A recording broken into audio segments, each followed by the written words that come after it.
a school for witches and wizards. A place deep and hidden in an enchanted forest where one may learn to cast dangerous spells, to make potions of all sorts, to read ancient and forbidden histories.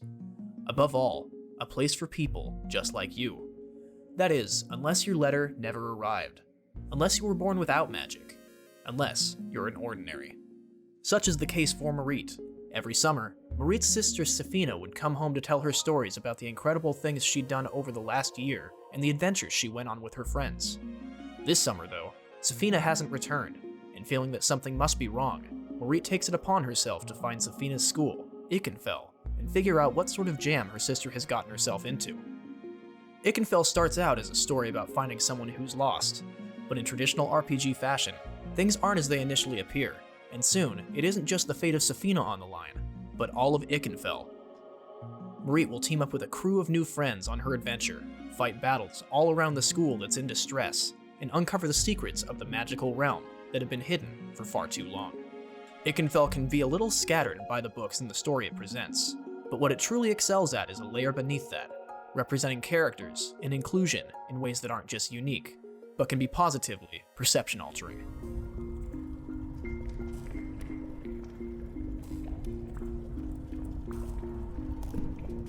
If you grew up playing games on the GameBoy Color, the stylings of Ikenfell will feel right at home to you. Colors are plentiful and vibrant, the pixel art is wonderfully drawn, and the game plays just like a traditional RPG of the era. The grounds of the school will act as a hub area, branching off in different classrooms and dorms where you'd expect young sorcerers to be learning to cast spells and study the arcane. However, it's apparent right off the bat that something isn't right. When close to the school, Marit, having never been a witch, suddenly acquires new pyromancy powers. On top of that, the whole school is locked down, and high members of the Coven are investigating some sort of foul play. With new friends Petronella and Rook, as well as more whom you'll meet along the way, you'll try to stay one step ahead of the Coven and discover Safina's past, as well as how she plays into the conflict. The crew can only accomplish this by getting help from members of the school's staff, as well as by acquiring memory shards that show them short pieces of characters' pasts. These small hooks will take you all around the school. Each location plays like a dungeon, and you'll be tasked with solving light puzzles and battling monsters along the way to find the next piece of the story.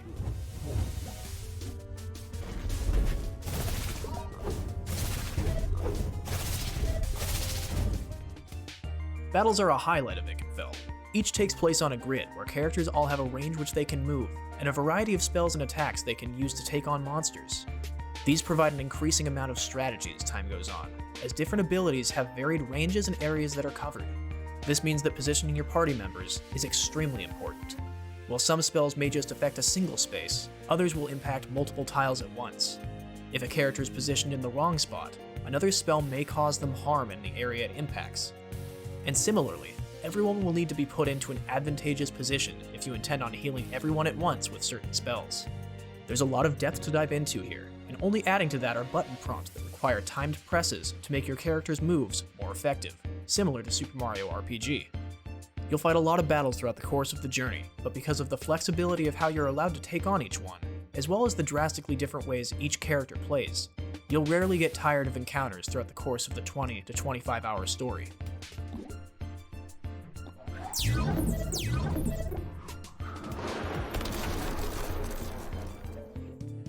That story, however, can be less memorable. While presented initially as Marit's search for Safina, the way that a lot of this is presented in the last half makes this initial search feel trivial.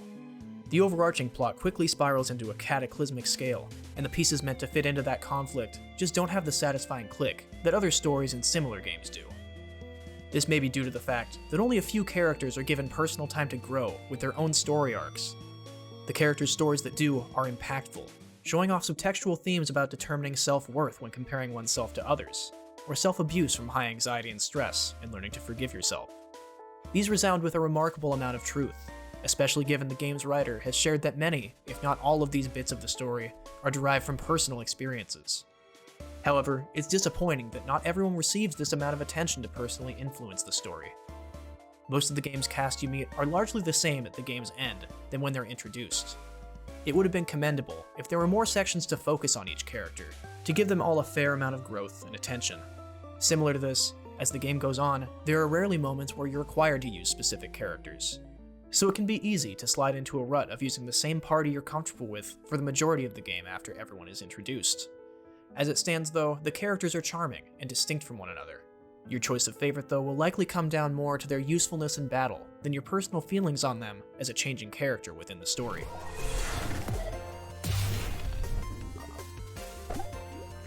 Without a doubt, the strongest aspect of Ikenfell is its presentation of characters and representation of different individuals and groups. With hired help from members of all parts of the LGBTQ community, as well as other minority groups, Ikenfell is full of all sorts of characters that in other games just don't receive this much attention, and never receive it in a positive light like this.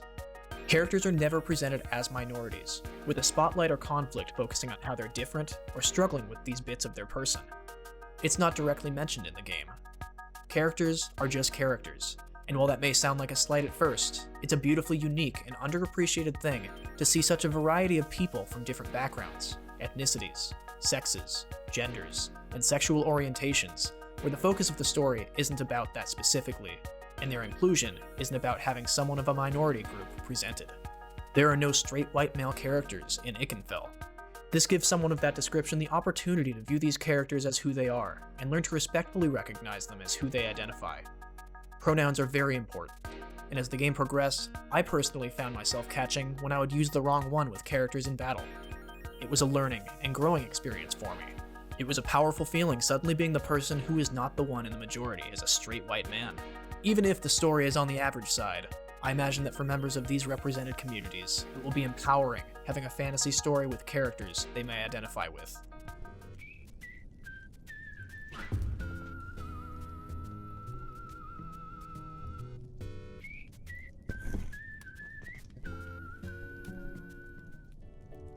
Though Ikenfell may not be the perfect game, it excels where it counts. The diverse roster of characters more than make up for a plot that can sometimes feel scattered, or like it doesn't go enough interesting or unexpected places. And taking those characters into battle is consistently engaging, providing a perfect balance of strategy and difficulty in a system that never feels like you can just turn your brain off. There are certainly points that the game drags, and some characters are introduced all too briefly, only to never be returned to. However, others shine with wonderful stories, with powerfully resonant beats that span the course of the entire journey. Ikenfell is a lot of things, but above all, it's inclusive, it's respectful, and it's welcoming, even if you're a straight white man like I am. This is a story that wants to show you wonderful people, whom you may not otherwise see go on these adventures. It's a reminder that games, that adventures, that stories are for everyone, of all types. A reminder that for everyone, there's a welcoming group ready to celebrate who they are as an individual. Above all, it's a demonstration that everyone can be the hero of their own story, whether they're a witch, a wizard, or even an ordinary.